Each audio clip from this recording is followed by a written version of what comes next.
السلام علیکم ناظرین، ایم پی کرنٹ نیوز میں آپ سبھی کا خیر مقدم کرتا ہوں۔ خبروں کے ساتھ میں سید احمد علی۔ آئیے ناظرین دیکھتے ہیں سب سے پہلی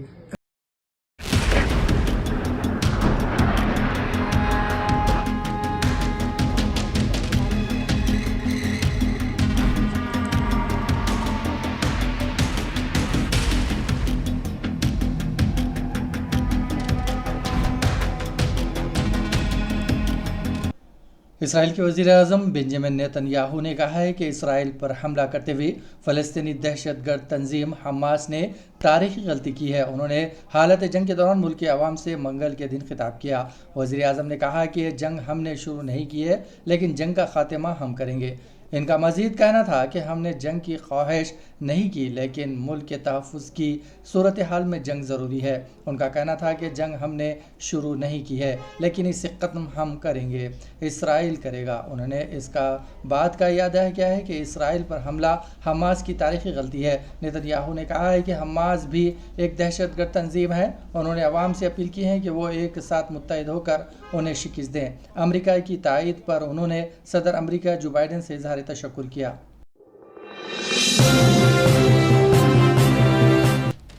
فلسطین کے بنیاد پسند گروپ حماس کے ایک سینئر رکن نے کہا ہے کہ حماس اسرائیل کے ساتھ طویل جنگ لڑنے کے لیے تیار ہے اور وہ غزہ میں قید درجنوں یرغمالیوں کو اسرائیل اور بیرون ملک قید فلسطینیوں کی رہائی کے لیے استعمال کریں گے۔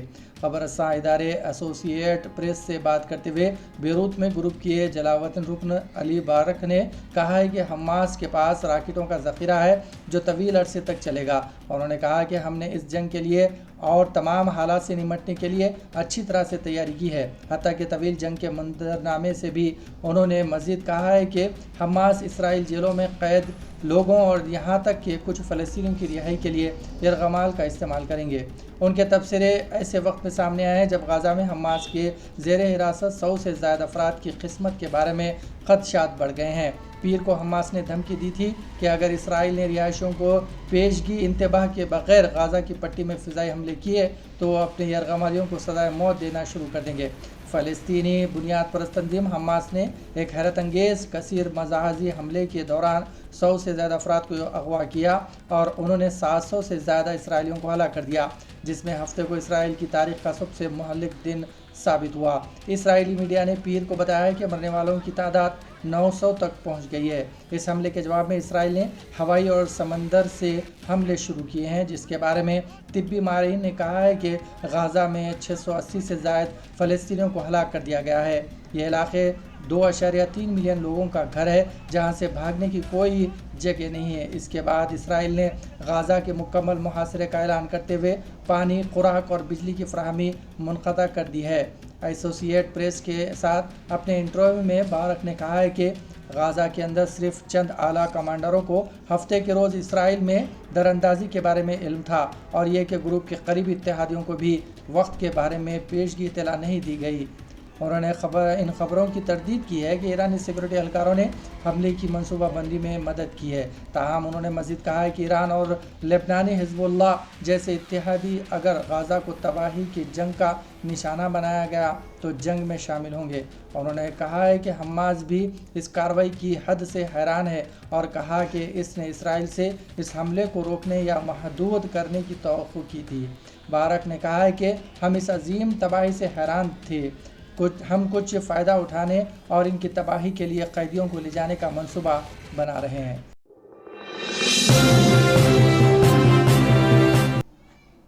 سعودی عرب نے کہا ہے کہ وہ فلسطین کے ساتھ کھڑا ہے۔ سعودی میڈیا کے مطابق سعودی ولی عہد شہزادہ محمد بن سلمان نے کہا ہے کہ سعودی عرب جائز حقوق اور دیرپا امن کے حصول کے لیے فلسطینیوں کے ساتھ ہے۔ سعودی ولی عہد شہزادہ محمد بن سلمان نے فلسطینی صدر محمود عباس سے فون پر بات چیت کی اور انہیں بتایا کہ وہ اسرائیل کی فلسطینی تنازع کی توسیع رکھنے پر کام کر رہے ہیں۔ سعودی ولی عہد کا کہنا تھا کہ سعودی عرب جائز حقوق اور دیرپا امن کے حصول کے لیے فلسطینیوں کے ساتھ کھڑا ہے۔ محمد بن سلمان نے کہا ہے کہ ہمیں فلسطینیوں کی زندگی کو آسان بنانے کی ضرورت ہے۔ سعودی خبر رساں ایجنسی کے مطابق شہزادہ محمد بن سلمان نے مصری صدر عبداللہ فتح السیسی اور اردن کے شاہ عبداللہ دوم سے فون پر بات کر کے اسرائیلی فلسطین تنازع پر تبادلہ خیال کیا۔